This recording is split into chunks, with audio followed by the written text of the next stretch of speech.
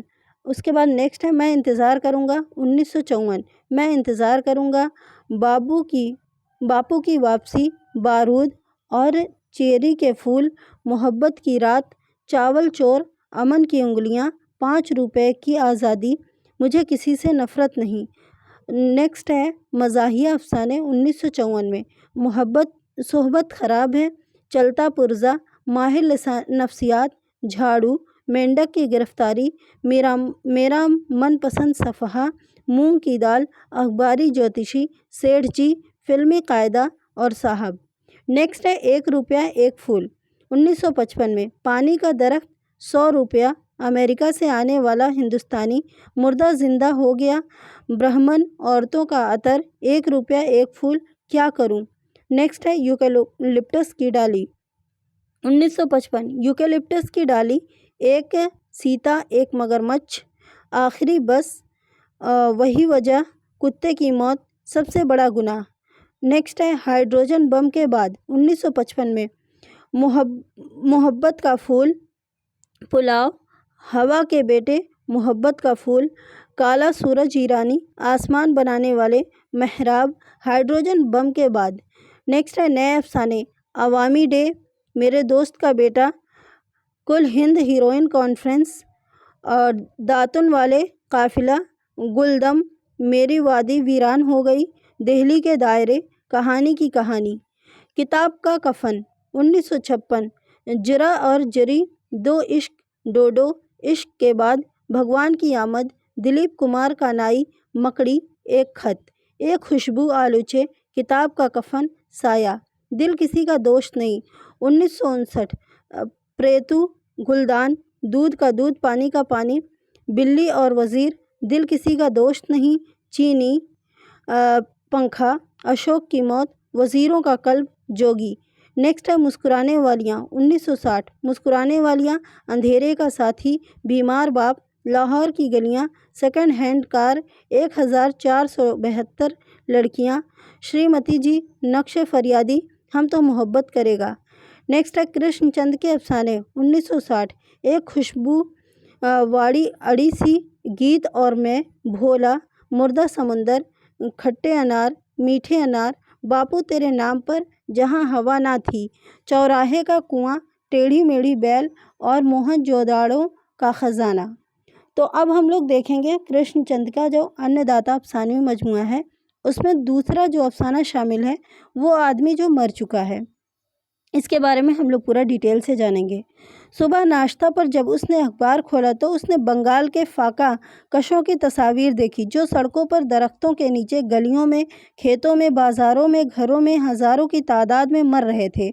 Omelette کھاتے کھاتے اس نے سوچا کہ ان غریبوں کے امداد کس طرح ممکن ہے۔ یہ غریب جو نا امیدی کے منزل سے آگے جا چکے ہیں اور موت کی بحرانی کیفیت سے ہمکنار ہیں، انہیں زندگی کی طرف واپس لانا، زندگی کے صعوباتوں سے دوبارہ آشنا کرنا، اس سے ہمدردی نہیں دشمنی ہوگی۔ اس نے جلدی میں اخبار کا ورق الٹا اور توست پر مربع لگا کر کھانے لگا۔ توست نرم، گرم اور کرکرا تھا، اور مربے کی مٹھاس اور اس کی ہلکی سی ترشی نے اس کے ذائقہ کو اور بھی نکھار دیا تھا، جیسے غازے کا غبار عورت کے حسن کو نکھار دیتا ہے۔ ایک اسنیہا کا خیال آیا۔ اسنیہا ابھی تک نہ آئی تھی، گو اس نے وعدہ کیا تھا کہ وہ صبح کے ناشتہ پر اس کے ساتھ موجود ہوگی۔ سو رہی ہوگی بیچاری، اب کیا وقت ہوگا؟ اس نے اپنی سونے کی گھڑی سے پوچھا تو اس کی گوری کلائی میں، جس پر سیاہ بالوں کی ایک ہلکی سی ریشمی لائن تھی، ایک سیاہ ریشمی فیتے سے بندھی تھی۔ گھڑی، قمیض کے بٹن اور ٹائی کا پن، یہی 3 زیور مرد پہن سکتا ہے، اور عورتوں کو دیکھیے کہ جسم کو زیور سے ڈھک لیتی، کان کے لیے زیور، پاؤں کے لیے زیور، کمر کے لیے زیور، ناک کے لیے زیور، سر کے لیے زیور، گلے کے لیے زیور، باہوں کے لیے زیور، اور مرد بیچارے کے لیے صرف 3 زیور،